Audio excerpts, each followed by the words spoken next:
Tell me and I'll forget. Show me and I'll remember. Involve me and I'll understand. I feel that quote kind of shows the philosophy of how education really should be.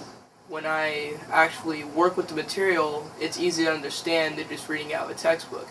I do better at school where I actually get to work on the projects and not just hear the teacher say it, write on a whiteboard, take the notes, and then leave.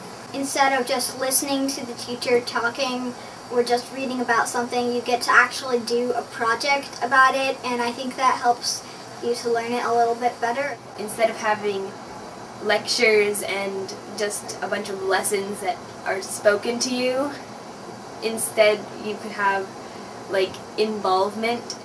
I think this really highlights how important showing students things is, and then having a good hands-on project about it is, because we'll just forget it, we won't understand it, and we'll just remember it for a test and that's it.